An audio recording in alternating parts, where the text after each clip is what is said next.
Assalamualaikum warahmatullahi wabarakatuh. Perkenalkan, kami dari kelompok 3. Di sini kami akan membahas materi mengenai paradigma konstruktivisme.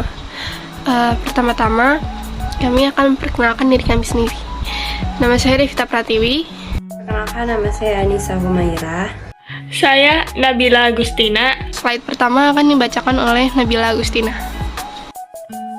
Pertama adalah pengertian paradigma konstruktivisme. Paradigma konstruktivisme adalah paradigma yang sebenarnya suatu realitas sosial dilihat sebagai hasil konstruksi sosial dan kebenaran suatu realitas bersifat relatif. Paradigma konstruktivisme ini berada dalam perspektif interpretivisme atau penafsiran yang terbagi menjadi 3 jenis, yaitu interaksi simbolik, fenomenologis, dan hermeneutik. Menurut pandangan paradigma konstruktivisme, realitas sosial yang diamati oleh seorang tidak dapat digeneralisasikan pada semua orang yang seperti biasa dilakukan oleh kaum positivis. Adapun ciri-ciri paradigma konstruktivisme yaitu yang pertama ada ontologi, yang kedua epistemologi, dan yang ketiga ada metodologi. Yang pertama ada ontologi. Ontologi pada dasarnya merupakan cabang metafisika yang membicarakan watak realitas tertinggi atau wujud. Dalam hal ini, paradigma konstruktivisme melihat kenyataan sebagai hal yang ada tetapi realitas bersifat majemuk. Yang selanjutnya adalah epistemologi. Dasar epistemologis konstruktivisme dalam pembelajaran sains pada dasarnya menitik beratkan pada sains menjadi suatu kreativitas atau usaha insan yang dikondisikan oleh historis dan kulturalnya, dan pengetahuan yang didapatkan itu tidak pasti ialah pengetahuan yang diperoleh oleh seseorang, bukan adalah suatu kebenaran mutlak. Metodologi paradigma ini menggunakan berbagai macam jenis pengonstruksian dan menggabungkannya dalam sebuah konsensus. Proses ini melibatkan 2 aspek. Yang pertama, hermeneutik dan dialektik. Hermeneutik merupakan aktivitas dalam mengkaitkan teks, percakapan, tulisan, atau gambar. Prinsip pembelajaran paradigma konstruktivisme. Belajar adalah kegiatan aktif dalam seorang siswa dalam membangun mengkonstruksi pengetahuannya. Oleh karena itu, siswa diharapkan dapat secara aktif melibatkan diri dalam proses belajar, dapat mendapatkan solusi penyelesaian dari berbagai konflik dengan berbagai gagasan dan konsep lain, yaitu cognitive conflict.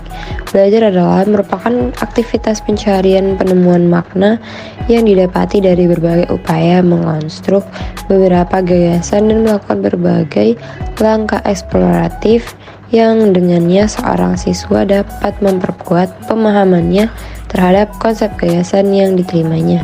Pembentukan konstruksi pengetahuan tidak semata-mata perorangan atau individual, tetapi merupakan suatu konstruksi sosial melalui hubungan interaksional dengan guru, orang tua, teman sebaya, dan masyarakat sekitarnya. Dan selanjutnya ada belajar adalah upaya konseptualisasi. Dalam melakukan aktivitas belajar, seorang tidak mempelajari suatu fakta yang bersifat abstrak, tetapi selalu berkaitan dengan pengetahuan dan pemahaman yang sebelumnya. Selanjutnya ada belajar dilakukan dengan cara menyeluruh dan mendalam dalam mengonstruksi pengetahuan siswa. Memberikan kesempatan kepada siswa untuk melakukan telaah ulang, merefleksi diri, melakukan pemaknaan terhadap pengalaman-pengalaman nyata dalam kehidupan siswa. Dan yang terakhir ada mengembangkan pengetahuan yang telah dimiliki siswa melalui upaya menyelaraskan ide-ide gagasan baru dengan ide gagasan konsep yang telah dipelajari sebelumnya. Tujuan pembelajaran paradigma konstruktivisme. Yang pertama, memberikan kebebasan dan kesempatan untuk melakukan konstruksi terhadap pengetahuan yang diterima sesuai dengan penafsiran. Yang kedua, dapat menemukan konsep atau ide atau gagasan sendiri melalui proses refleksi. Yang ketiga, memberikan kesempatan untuk melakukan pengamatan, penggalian data, informasi, diskusi agar dapat menemukan pengetahuan dan pemahaman sendiri. Yang keempat ada mendorong untuk melakukan penjelajahan atau pencarian dan inquiry terhadap data atau fakta yang diperlukan dalam proses pembelajaran. Berikutnya ada asumsi pembelajaran paradigma konstruktivisme. Driver dan Oldham berpandangan bahwa terdapat karakteristik pembelajaran konstruktivistik sebagai berikut. Yang pertama itu memberikan orientasi kepada siswa atau peserta didik untuk dapat memperkuat motivasi dalam melaksanakan aktivitas belajar ilmu yang sedang dipelajari. Yang kedua, diberi kesempatan untuk mengekspresikan ide atau gagasannya secara langsung, jelas dengan jalan bertukar pikiran dalam satu forum diskusi. Yang ketiga, menguraikan konstruksi gagasan atau ide yang meliputi 3 hal. Yang pertama, melakukan penegasan atau klarifikasi melalui forum diskusi. Yang kedua, menemukan dan format gagasannya. Yang ketiga, menemukan dan format gagasan itu.